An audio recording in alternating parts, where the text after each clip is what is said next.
জন্ময় মহারাজ, আপনি গোরক্ষা নিয়ে বহুদিন কাজ করছেন। আমি জানি আপনি গোরক্ষার জন্য গোশালাও তৈরি করছেন। আপনি গোরক্ষার উদ্দেশ্যে বার্তা দিয়েছেন বারবার নিজের সোশ্যাল মিডিয়া এবং বিভিন্ন বার্তায়। আজকে মুখ্যমন্ত্রী নিজে গো পূজা করলেন, গোরক্ষার বার্তা দিলেন এক প্রকার নিজের আচরণে, এবং গোহত্যার বিরুদ্ধেও বার্তা দিলেন। তার সঙ্গে সঙ্গেই নাম সংকীর্তন করলেন, হরিনাম করলেন এবং নিত্যানন্দ প্রভু এবং শ্রী গৌরাঙ্গ মহাপ্রভুর আরাধনা করলেন। বলুন মহারাজ, কেমন লাগছে? আসলে দেখুন, রাজর্ষি তাকেই বলে, রাজা হয়ে যিনি ঋষি হবেন।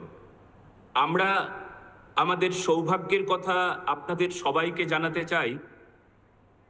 আমরা সৌভাগ্যবান এই জন্যই যে আমরা একজন ঋষি পেয়েছি যিনি রাজা। পশ্চিমবঙ্গের এমন মুখ্যমন্ত্রীকে সর্বপ্রথমেই সাধুবাদ, অনন্ত প্রণাম। কেননা যিনি গো ভক্ত হবেন, যিনি ভগবত প্রেমিক হবেন, যিনি গো ব্রাহ্মণ হিতায় চ এই শব্দটিকে সামনে রেখে ব্রাহ্মণ সেবী হবেন আর গোমাতার সেবা করবেন, এই প্রকার মুখ্যমন্ত্রীকে পেয়ে আমরা সকলেই ধন্য হয়েছি।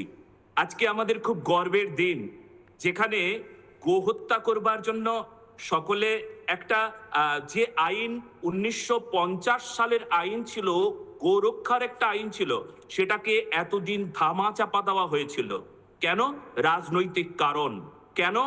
ভোট ব্যাংক, যাদেরকে তোষণ করতে হবে, এইরকম তোষণের জন্য যাদের এই আইনটাকে ধামা চাপা দেওয়া হয়েছিল।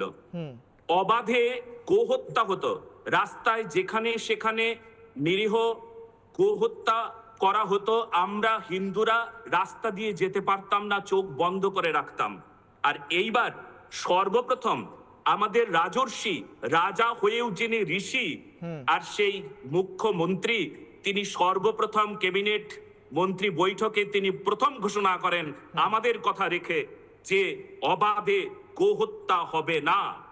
আর এছাড়াও 1950-এ যে গোরক্ষা আইন তৈরি হয়েছিল, সেই তার উপর দারুণভাবে একটা আবার নতুন করে শিলমোহর লাগাতে চলেছেন আমাদের মাননীয় মুখ্যমন্ত্রী।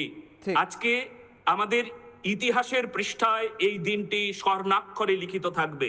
কেননা যারা বলছে যে আমরা যদি এই গো মাতাকে বিক্রি না করি তাহলে আমার স্বামী মরে যাবে ইত্যাদি যারা বলছেন, তাদের মুখে ধামা চাপা দেওয়া হলো, তাদের মুখে বুঝিয়ে দেওয়া হলো যে এই প্রকার কথা তুমি বলনি, তোমাকে বলতে শিখিয়েছে এক পক্ষ, আজও শেখায়। আপনি রাজর্ষির কথা বলছিলেন, মানে ভগবত গীতায় বলা হচ্ছে এবং পরম পরাপ্রাপ্তম ইমাম রাজর্ষয়ো বিদো। এই জ্ঞানটা আমরা রাজ এবং রাজ ঋষিদের মধ্যে, যারা ঋষি এবং রাজা একই সঙ্গে, তারাই হচ্ছে প্রকৃতপক্ষে সমাজের পরিচালক, এমনটাই ভগবত গীতাও বলছে।